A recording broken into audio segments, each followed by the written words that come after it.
Welcome to Democracy Now!, democracynow.org, the Quarantine Report. I'm Amy Goodman. The confirmed U.S. death toll from COVID-19 has topped 222,000 as a new report by Columbia University researchers blasted the Trump administration over its disastrous handling of the pandemic. The report's authors write, "We estimate at least 130,000 deaths and perhaps as many as 210,000 could have been avoided with earlier policy interventions and more robust federal coordination and leadership. Even with the dramatic recent appearance of new COVID-19 waves globally, the abject failures of U.S. government policies and crisis messaging persist," unquote. The report came as the Centers for Disease Control and Prevention warned the U.S. is heading into the most dangerous phase of the pandemic yet, with cold weather and holidays driving people to congregate indoors, where the virus spreads much more easily. CDC Deputy Director Jay Butler spoke at a rare news conference at the agency's Atlanta headquarters. Unfortunately, we're seeing a distressing trend here in the United States with COVID-19 cases increasing in nearly 75% of the country. On Wednesday, the CDC changed its definition of a close contact with an infectious person to include brief interactions totaling 15 minutes or more within 6 feet of someone over a one-day period. The recommendation will expand the number of people who should go into quarantine, according to the CDC.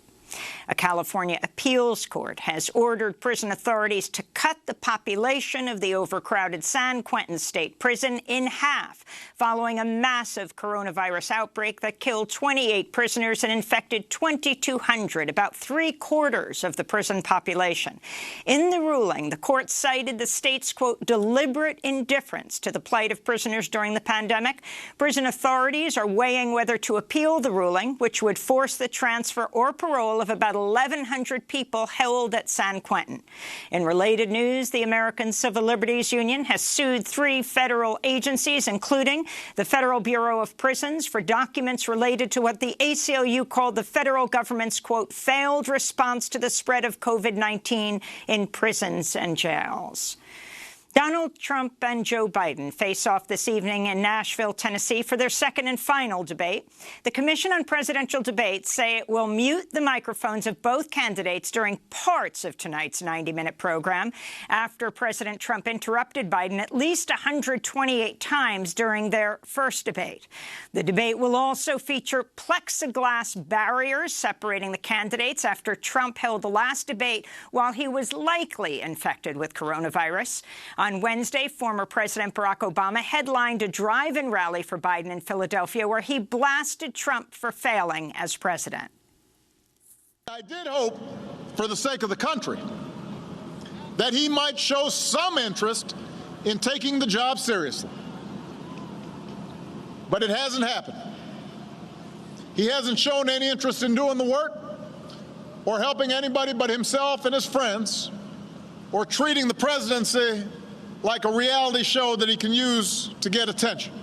On Wednesday, President Trump spoke to an estimated 15,000 people at a campaign rally in Gastonia, North Carolina, where few wore masks and no one practiced social distancing. The rally came amidst a surge of COVID-19 cases in North Carolina, where hospitalizations rapidly approaching a previous record high set in July.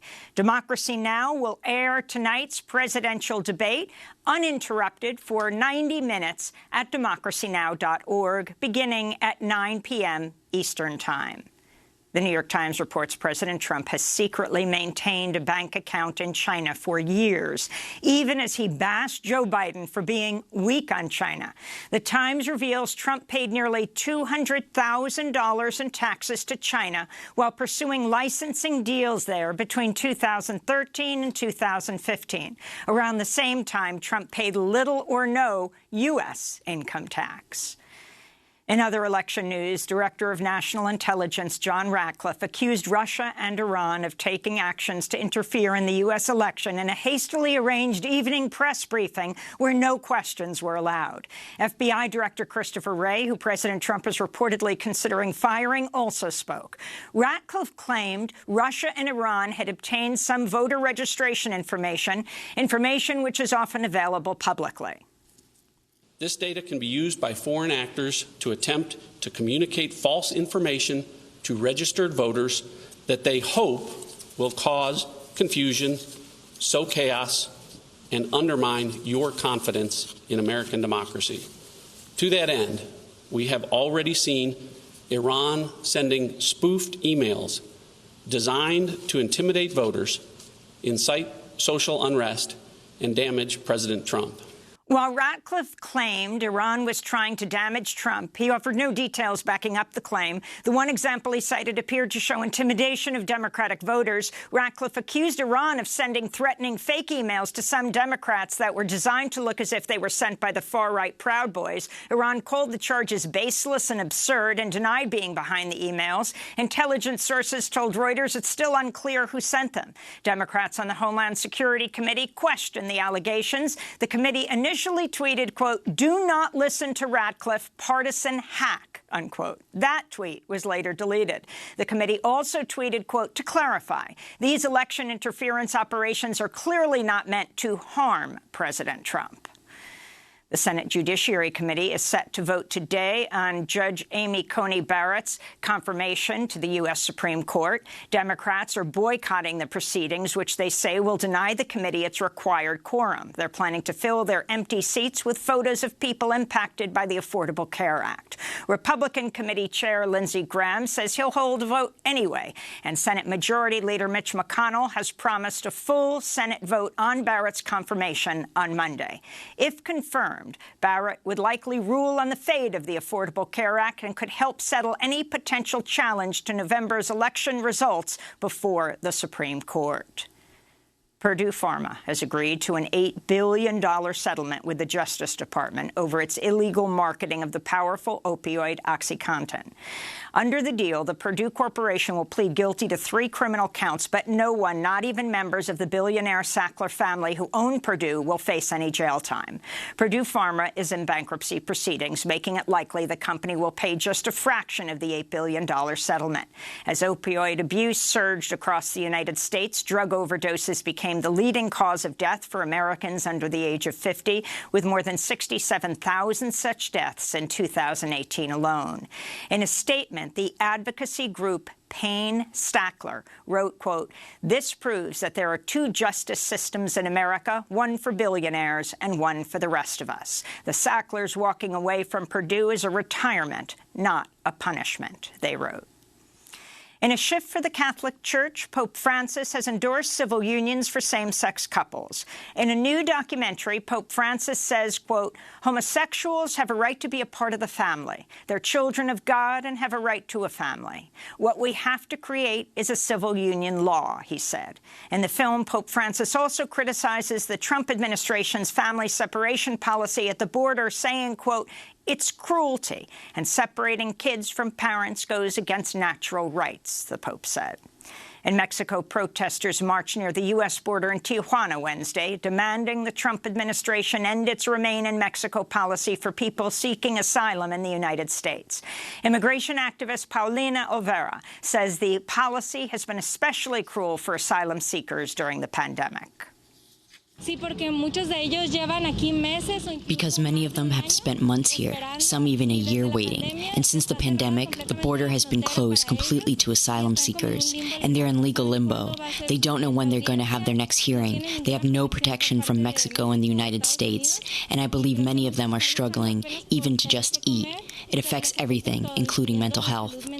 In Colombia, thousands of trade unionists, teachers and students joined an indigenous-led national strike Wednesday, demanding an end to the killings of social movement leaders and to police violence. Colombia's right-wing president, Ivan Duque, has refused protesters' demands that he meet publicly with protest leaders, saying without evidence they've been infiltrated by terrorists. This is protester Harold Arias.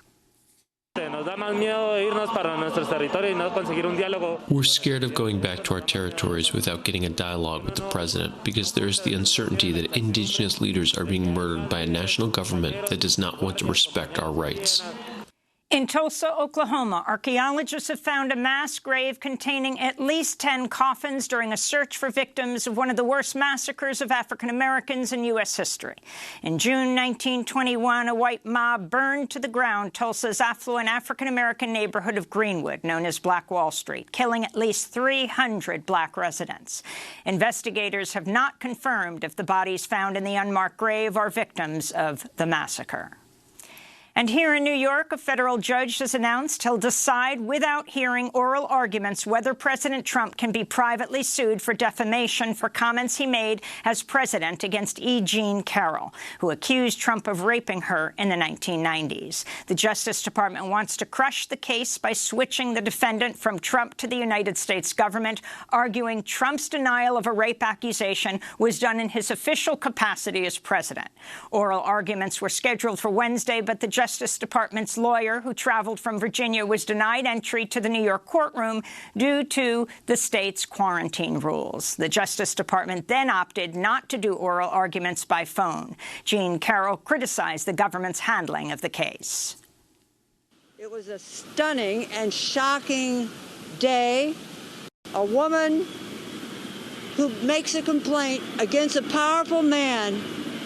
Women in this country must be assured that her case will not be tossed off to the DOJ. Again, that's Jean Carroll, who's accused Donald Trump of rape. And those are some of the headlines. This is Democracy Now!, democracynow.org, The Quarantine Report. I'm Amy Goodman here in New York, joined remotely by my co-host Nermeen Sheikh. Hi, Nermeen. Good morning, Amy, and welcome to our listeners across the country and around the world.